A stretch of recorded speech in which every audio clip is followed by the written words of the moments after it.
Olá! Desde 2010, vigora no Brasil a chamada Lei da Alienação Parental, criada para punir o genitor que interferir no vínculo afetivo do menor com seu outro genitor. A lei foi editada com o objetivo, sobretudo, de socorrer crianças e adolescentes vítimas de uma violência familiar decorrente das disputas em processos litigiosos de separação. Mas essa lei tem recebido críticas por seu desvirtuamento de finalidade. Para debater esse assunto, eu converso agora com Cláudia Stein, mestre e doutora em Direito Civil pela USP, e com a advogada da área de família, Elaine Quirino. Sejam muito bem-vindas ao Cidadania Mulher. Obrigada. Obrigada. Então, vamos começar pelo motivo por que essa lei foi criada, né? Doutora Cláudia, é certo que o processo litigioso de separação, ele já traz um sofrimento muito grande, né? Principalmente para a criança envolvida. Conta pra gente alguns exemplos de atos que podem configurar diante dessa lei uma alienação parental. Paula, boa tarde, obrigada pelo convite, boa tarde aos nossos telespectadores. O maior problema da alienação parental é que quase sempre ele decorre de acusações que são muito graves. Então, quando você tem um divórcio litigioso, quando você tem uma fixação de guarda, porque às vezes as pessoas nunca foram casadas e têm um filho, um exemplo clássico, a acusação da prática de abuso sexual. Isso costuma ser algo bastante comum.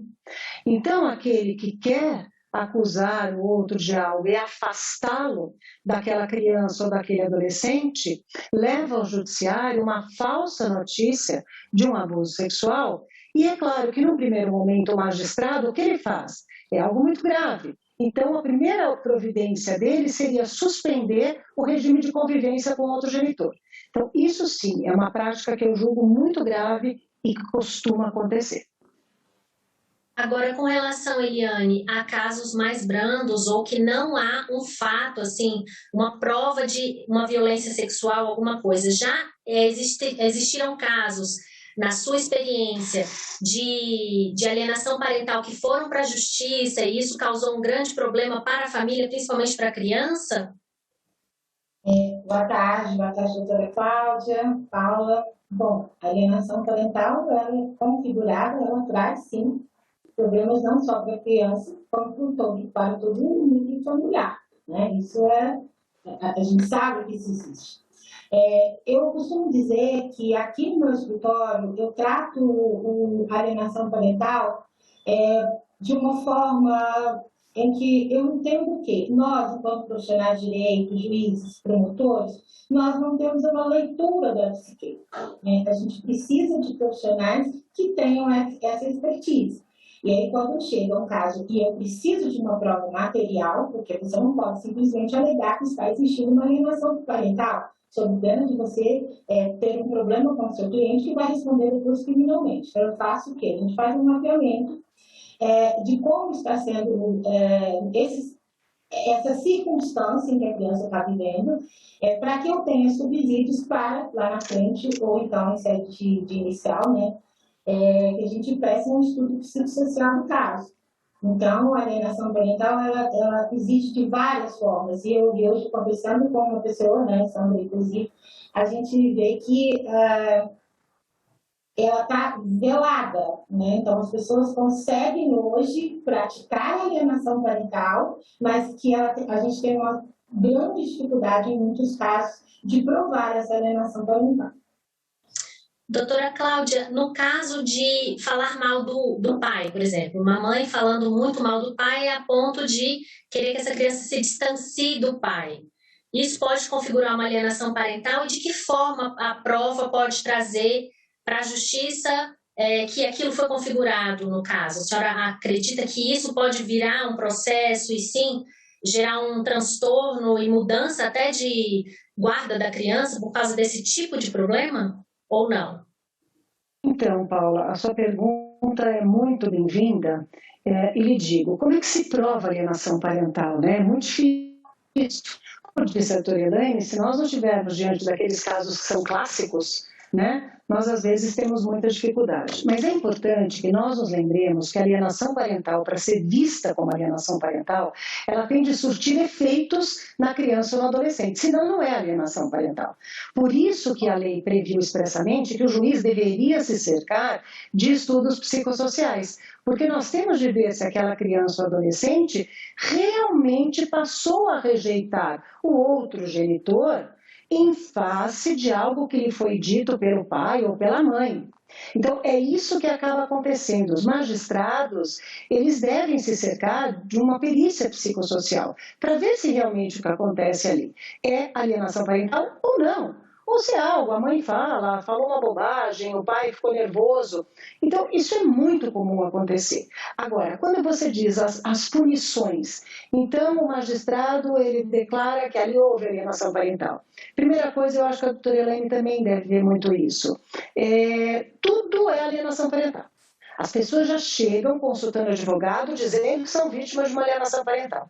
É importante explicar a essas pessoas que não é tudo que é alienação parental. Agora, as punições, claro, o juiz tem várias ferramentas para tentar acabar com aquela conduta. Agora, o que me preocupa psicologicamente é a criança que é vítima de alienação parental, a criança que foi atingida por aqueles atos que consistem em induzirem a alienação parental, imagine ir para a guarda daquele que ela vê como seu algoz. Então, é por isso da importância dos laudos psicossociais, dos exames psicossociais. Só mesmo os psicólogos que trabalham nessa área, que realmente se formaram para aprender alienação parental, é que conseguirão, porque é um liame muito, muito estreito. É por isso da psicossocial ser tão necessária na alienação parental, até para que se aplique as punições que a lei prevê. Agora, doutora Cláudia, a justiça está preparada, ela tem esse corpo de psicólogos, esse aparato multidisciplinar para tratar essa lei da forma como ela deve ser vista? É uma pena, Paula, mas eu tenho uma leitura que não está preparada nem um pouco. Eu tenho uma leitura que, infelizmente, o Poder Judiciário deixa, por vezes, de investir na formação dos seus serventuários. Então, veja, os psicólogos, eles precisam estar o tempo todo em cursos que representem uma reciclagem dos ensinamentos, e a alienação parental não é uma coisa tão simples de se dizer que existe, é algo bastante complicado.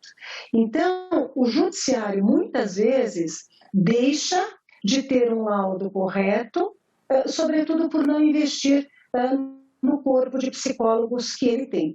Não, nós não temos profissionais totalmente preparados. Eu ouso dizer que eu consigo contar em duas mãos os profissionais que eu consideraria preparados no judiciário hoje, tendo em vista os laudos que foram exarados em processos. E aí, infelizmente, a gente tem uma necessidade muito urgente, né, de que o judiciário organize, porque a gente não tem. E, assim, a alienação parental, ela precisa ser provada. Então, o que acontece? Não é uma prova barata. E a gente esbarra nisso. Hoje, é muito simples que alguém que tem um poder aquisitivo maior consiga fazer uma prova, mas a gente está falando no macro. Às vezes eu não vou conseguir, porque essa pessoa não vai ter condição de contratar um assistente técnico, né, que precisa conhecer os quesitos, que precisa acompanhar. E, infelizmente, como disse o doutor Cláudio, o judiciário está, eu diria, sucateado nesse quesito com relação aos peritos que vão fazer esse estudo psicossocial. E aí, não só também a formação no judiciário, mas os conselhos tutelares também, toda essa rede, né, de atendimento, porque após a criança ser configurado que há uma alienação parental e há um dano a essa criança, também tem que haver aí uma rede de apoio, né, a essa família. E diante disso, a lei acaba gerando equívocos, né? As duas poderiam me contar se já passaram por situações em que ficou explícito que houve um equívoco de uso da lei de forma errada em uma família?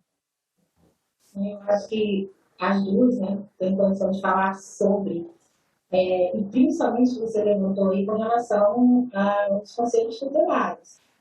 Eu não quero aqui dizer que todos têm esse problema, mas na maioria das vezes as escutas são unilaterais, né? E com essas escutas unilaterais a gente corre um sério risco de não estar configurado, ou o que é ou o que não é. E na maioria das vezes a criança é privada do convívio por conta de uma falta de que esse estudo seja feito de uma forma abrangente, né?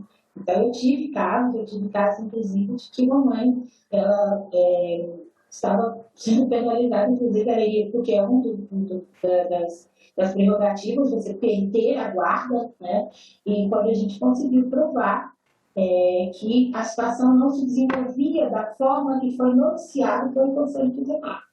Então, assim, essa escuta, esse preparo desses profissionais atrapalham bastante.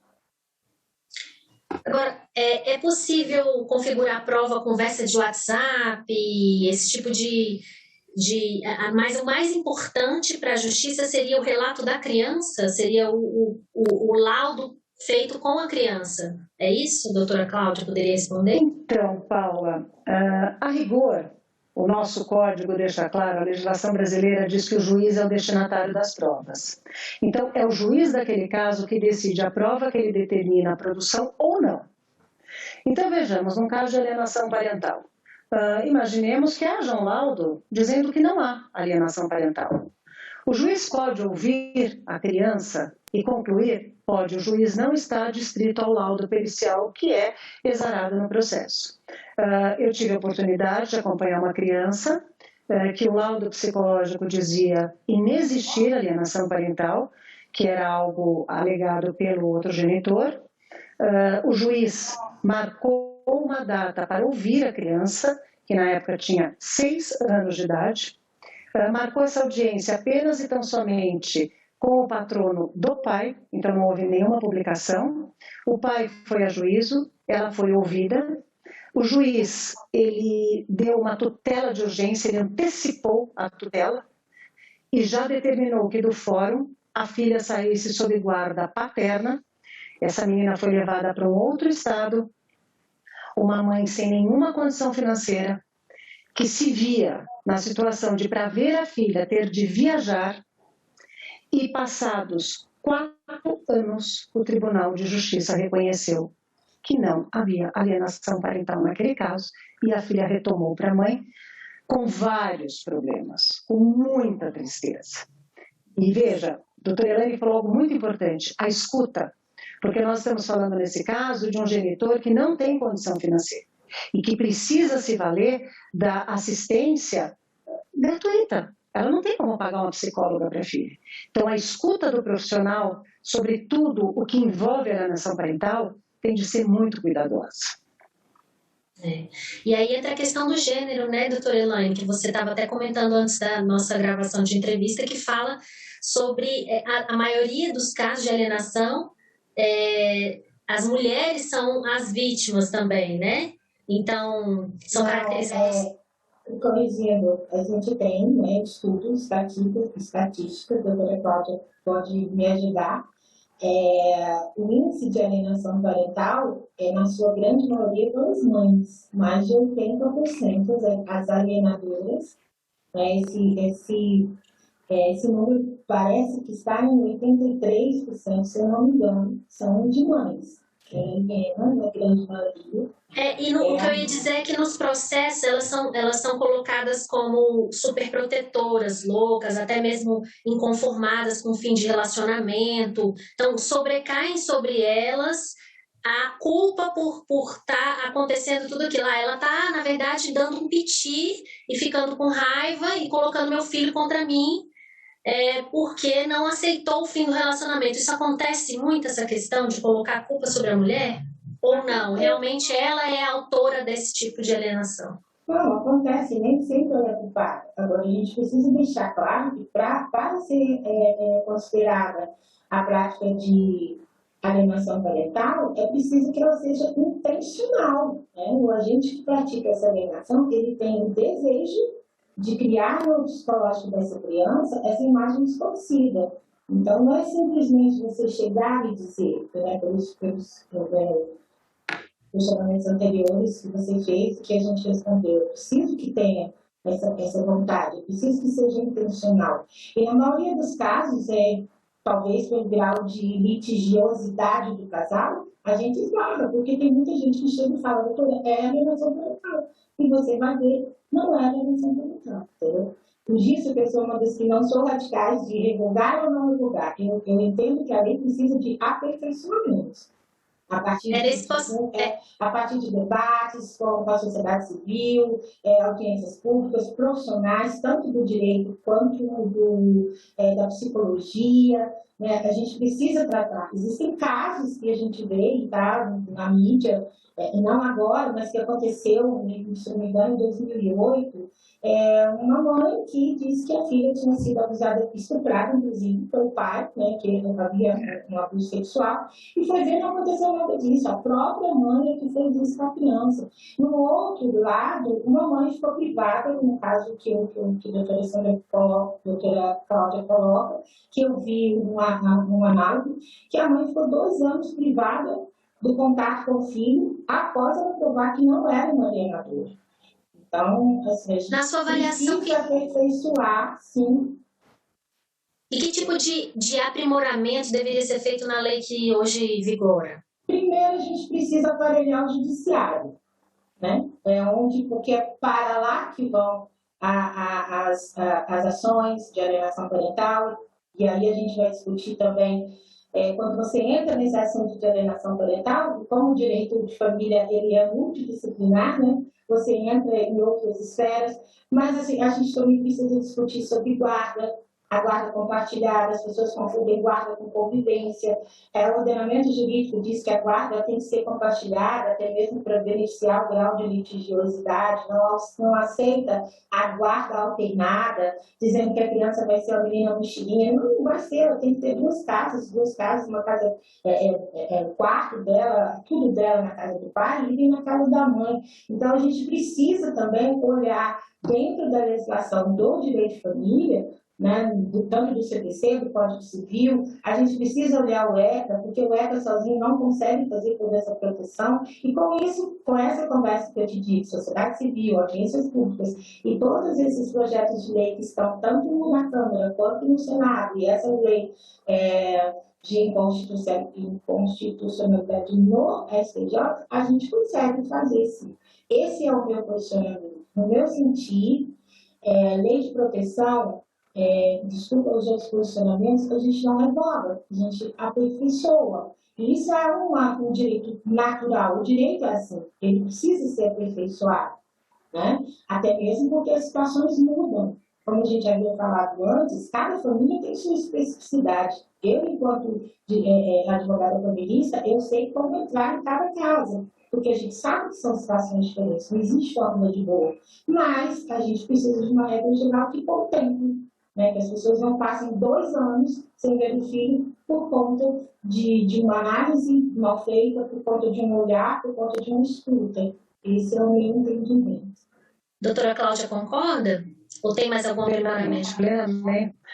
Plenamente vou lhe dizer. Eu sei que isso é muito difícil quando do legislativo prevê que a alienação parental tem de estar comprovada por um laudo que seja da lavra de um profissional. Está na própria lei, hein? Veja, não, sabe aquela coisa que não pegou? Porque diz a lei que o juiz, a perícia tem que ser realizada por um profissional, por uma equipe multidisciplinar, exigido em qualquer caso aptidão comprovada por histórico profissional ou acadêmico para diagnosticar atos de alienação parental. Então, a doutora Elaine está certa. A primeira coisa, aparelhar o judiciário. Então, vamos dar cursos, vamos permitir que os profissionais estudem e vamos deixar uma lei que seja mais clara. Porque nem tudo é alienação parental. O que está acontecendo, a doutora Elaine deve toda hora encontrar isso. No litígio, Paulo, é um horror. Então, por exemplo, um dos genitores ingressa com uma ação pedindo a revisão de pensão. Acredite que o outro vem e inventa uma coisa e diz que é alienação parental. E a alienação parental está na lei, que o juiz pode conhecer a qualquer momento do processo, em qualquer processo. Ou seja, aquele que foi pedir um aumento de pensão para o menor, começa a ficar com medo. Diz, meu Deus do céu, mas eu não faço alienação parental, eu vou perder a guarda, eu vou... Então, os litígios são os mais diversos possíveis e tudo vira alienação parental. Então, o aprimoramento da lei tem de se dar de forma a se buscar, deixar muito claro para o magistrado o que ele pode fazer em tutela de urgência, porque depois, enquanto o processo é instruído, claro que isso vai acontecer de uma forma bastante paulatina, mas em tutela de urgência, porque uma lei que diz, são exemplos de alienação parental. Imagine você, são exemplos, omitir deliberadamente ao genitor informações pessoais relevantes sobre a criança, inclusive escolares, médicas. Imagine que o pai foi ao pediatra com o filho e não avisou a mãe, não deu a vida corrida. Meu Deus, ela vai entrar com uma ação dizendo que há a prática de uma alienação parental? Fica muito difícil uma lei que traz exemplos. Não. Tem de se buscar e tem de constar expressamente. Por isso, dos profissionais da psicologia serem ouvidos. A alienação parental tem de causar, tem de surtir efeitos na criança ou no adolescente. Senão, nós não estamos diante desse quadro e injustiças podem ser cometidas. Agora, o mais grave, Paulo, nós temos crianças e adolescentes aí nesse meio, o que é muito preocupante. Agora, existe um risco dessa lei ser revogada, né? Que no Congresso a gente tem uma proposta que já está bem adiantada na Câmara dos Deputados. Se aprovarem a urgência dela, ela já vai ser votada em plenário para revogação. Se aprovada, vocês acreditam que essa lei revogada, há outras leis, né, na legislação atual que podem continuar protegendo essas crianças desse tipo de situação que a lei da alienação parental hoje abarca?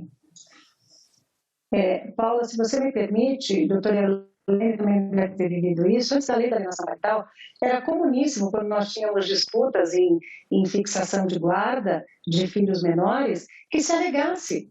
Por quê? Porque a figura da alienação parental é conhecidíssima na psicanálise e na psicologia porque veio de um médico, de Richard Gardner, que trouxe a teoria. Então, nós já levávamos a teoria aos magistrados.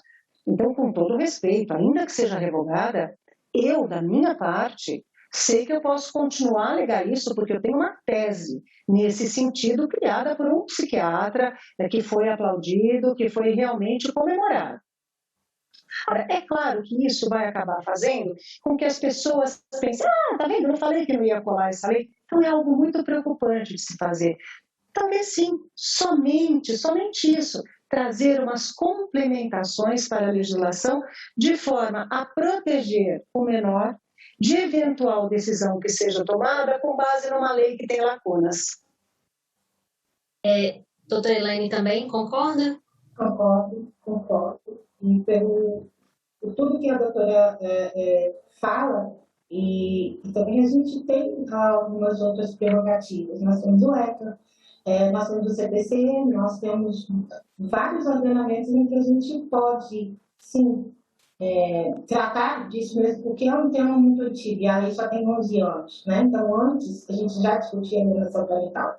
Então, existe uma possibilidade. Eu, sinceramente, gostaria que ela fosse aperfeiçoada, mas em caso de uma revogação, nós temos, sim, dispositivos que podem configurar essa alienação parental e, consequentemente, a perda da guarda, se for o caso, e as outras intercorrências dentro da legislação. Não vão ser aqueles 7 incisos elencados ali que vão dificultar que a gente configure uma alienação parental.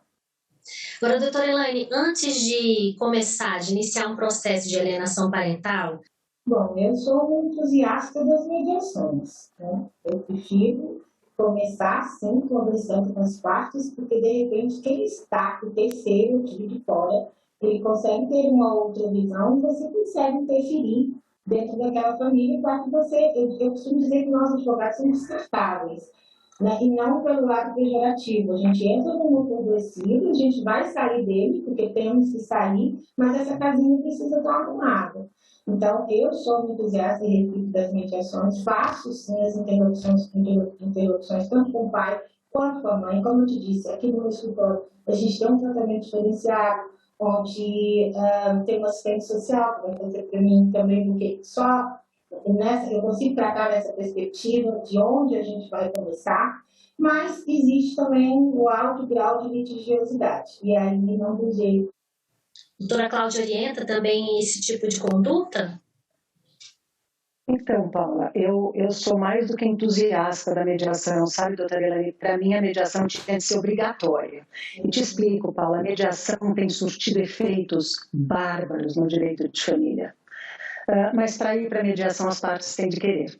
E quando as partes estão dispostas a brigar, você não tira isso deles. Não tira. Porque eles querem brigar e estão brigando pela guarda dos filhos, o que é muito triste. Então, eu tento ao máximo. Agora, é importante lembrar que o Código de Processo Civil de 2015, ele trouxe essa previsão nas ações de família, em todas, tem de ser marcada a primeira audiência, tem de ser de tentativa de conciliação ou mediação.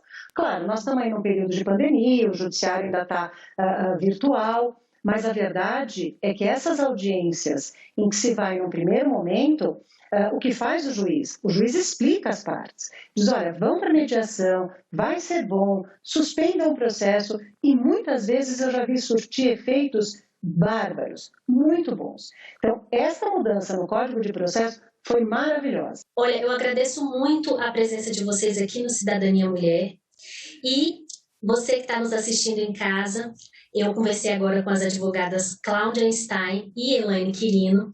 E se você quer rever esse programa ou assistir outros, acesse no site da TV Senado, em senado.leg.br/TV Senado, ou então o nosso canal no YouTube. A gente fica por aqui. Até o próximo Cidadania Mulher.